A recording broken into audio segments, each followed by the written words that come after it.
अस्सलामुअलैकुम दोस्तों की हाल चाल ने जनाब तुसी वेखदे पे हो अपना देश पंजाब टीवी ते मैं तुहाडा मेज़बान मुहम्मद नदीम खरल।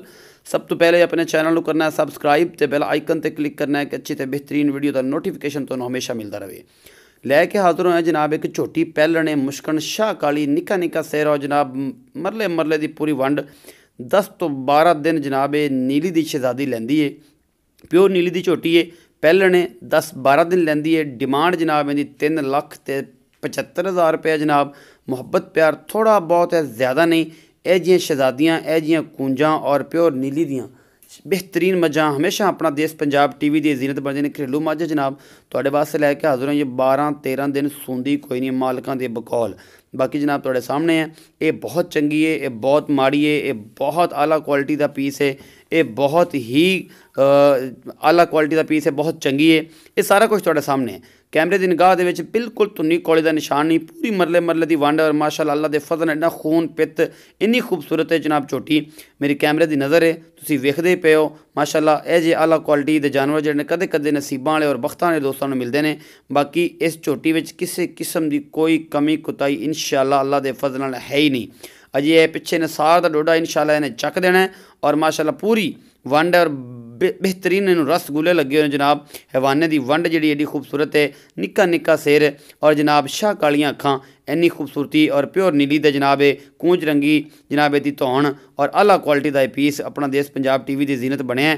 और मेरी पूरी कोशिश होंदी है कि तुहाडे वास्ते नीली बार के ब्रांड हमेशा लैके हाजिर होवां।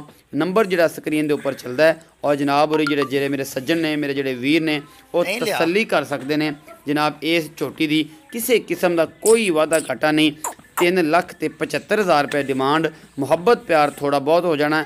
घरेलू झोटी है और अल्लाह के फजल नाल ये जे खूबसूरत शाहकार जिहड़े ने हमेशा अपना देश पंजाब टीवी की जीनत बनते हैं। असीं बड़ियां गल्लां गुल्लां करते हैं लोग, लेकिन यह है कि इंशाअल्लाह मेरे जानवर साफ सुथरे और अल्लाह के फजल नाल क्वालिटी वाले और ऐसे पीस जिहड़े लोग अल्लाह के फजल हुण तक भी याद करते हैं कि यार फलानी चीज़ फलां जगह तो नदीम खरल तो आई सी और अल्लाह के फजल नाल और प्योर नीली का ब्लड लाइन सी जिहदे विच कोई कमी कुताई नहीं। मोरा वर्गी चाल आ इस शहजादी दी। ये जनाब बड़ी खूबसूरत झोटी अपना देश पंजाब टीवी की जीनत बनी है। बाकी तुहाडे सामने है जी, ये सोना है, ये पित्तल है, ये चांदी है, ये कुछ भी है, ये सारा कुछ तुहाडे सामने है। मेरी पूरी कोशिश है वीडियो अच्छी लगे वीडियो नूं लाइक शेयर कॉमेंट ज़रूर करना है और दसना है कि झोटी की कीमत कितनी होनी चाहिए है। ये है चंगी या नहीं चंगी। ये नीली दी है, ये रावी दी है, ये जनाब मुर्रा है, ये जनाब अपना सिंध की कुंडी है, ये कुछ भी ये सारी चीज़ां ने, ये बदीन दी है। ये तुसीं भी कॉमेंट सैक्शन दस्या करो। ये नाल जिहड़ा ना मेरा थोड़ा जिहा हौसला होर वध जांदा है और मैं जानवर नूं पहचानण दे विच कोई जिहड़ियां कमियां ने मेरे च वो पूरियां हो जांदियां ने। नंबर जिहड़ा उपर चल रहा जनाब ये तुसीं रबता करना। ये इमो ते व्हाट्सएप ते टैलीग्राम ते ये जनाब नंबर 24 घंटे कॉल ते तुहानूं 24 घंटे अवेलेबल है। वीडियो अच्छी लगे तो फिर रिक्वेस्ट है लाइक करें जे, शेयर करें जे। अपना बहुत सारा ख्याल रखा जे। पाकिस्तान जिंदाबाद, पाक आर्मी।